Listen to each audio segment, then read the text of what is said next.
Dear audience, আসসালামু আলাইকুম। Welcome to learn with Ashiq.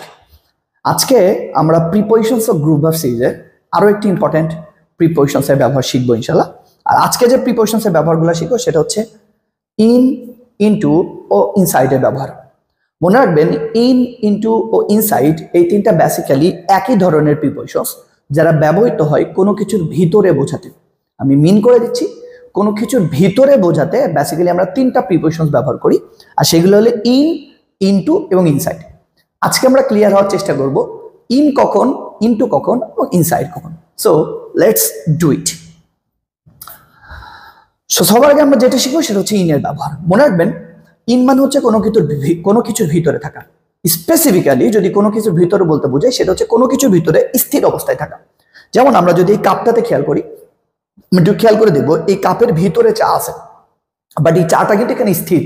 কোনো কিছুর ভিতরে যখন কোনো কিছু স্থির অবস্থায় থাকে তখন আমরা সেটাকে বলতে পারি টি ইজ ইন দ্য কাপ, এই চাটা কাপের মধ্যে আছে। অথবা আমরা আরেকটা উদাহরণ যদি দেখার চেষ্টা করি, এই যে মাছগুলা নদীর মধ্যে আছে বা পুকুরের মধ্যে আছে, তখন আমরা লিখতে পারি there are many fish in the pond, পুকুরের মধ্যে আছে। সো কোনো কিছুর মধ্যে স্থির অবস্থায় থাকা বোঝাতে আমরা সর্বদা যেটা ব্যবহার করব সেটা হচ্ছে ইন। কিন্তু কিন্তু মনে রাখবেন এই মধ্যে থাকাটাই যদি স্থির না থেকে অস্থির অবস্থা প্রকাশ করে, অর্থাৎ এই যে নাউনটা আছে এই নাউনটার রিলেশনশিপটা যদি অস্থিরতা প্রকাশ করে তখন কিন্তু আমরা ইন ব্যবহার করতে পারবো না। তখন যেটা ব্যবহার করবো সেটা হচ্ছে ইনটু। যেমন একটু আগে কিছুক্ষণ আগে আমরা দেখছি কাপের মধ্যে চা ছিল, যখন কাপের মধ্যে চা ছিল তখন স্থির অবস্থায় ছিল, তখন আমরা লিখছি the T is in the cup. But খেয়াল করে দেখবেন এই জায়গাতে এই চাটাই যখন আমরা কাপের মধ্যে ঢালতেছি, pour some tea into the cup, তখন কিন্তু আমরা ইন ব্যবহার করছি, তখন আমরা বলছি ইনটু। কেন? বিকজ pour এখানে আমরা কাপের মধ্যে চা ঢালতেছি, তার মানে এই চাটা গতিশীল, আর গতিশীল অবস্থা যখন প্রকাশ করবে তখন আমরা ইন ব্যবহার করতে পারবো না, তখন আমরা ব্যবহার করব ইনটু।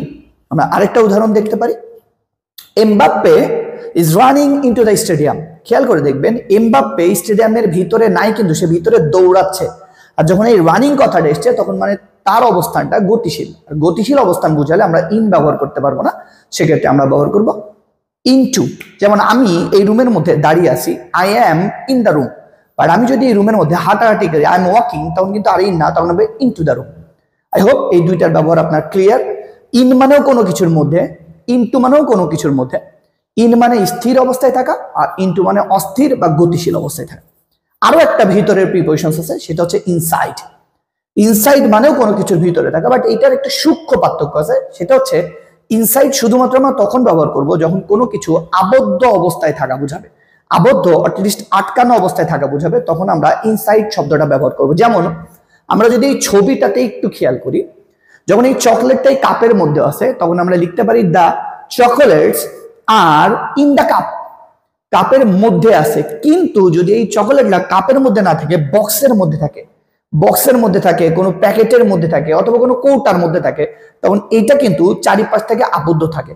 আর যখন আবদ্ধ থাকে তখন কিন্তু আমরা ইন ব্যবহার করবো, তখন ব্যবহার করবো inside the box. That means আমি প্রথম প্রিপজিশনসের ক্লাস থেকে আপনাদেরকে বোঝানোর চেষ্টা করছি, prepositions depends on it's noun or pronoun. এই নাউন প্রোনাউনের রিলেশনশিপ যেটা হবে আমরা কিন্তু বেসিক্যালি প্রিপজিশন হিসেবে ব্যবহার করবো সেটাই। সো আমরা বলছি ইন মানেও ভিতরে, ইনটু মানেও ভিতরে, ইনসাইড মানেও ভিতরে। ইন কোনো কিছুর ভিতরে স্থির অবস্থায় থাকা, ইনটু কোনো কিছুর ভিতরে অস্থির অবস্থায় থাকা, আর ইনসাইড কোনো কিছুর ভিতরে আবদ্ধ অবস্থায় থাকা। আই হোপ এই তিনটার ব্যবহার আপনার ক্লিয়ার, এখানে আপনাদের আর প্রবলেম হবে না। থ্যাংক ইউ সো মাচ, দেখা হচ্ছে নেক্সট ভিডিওতে।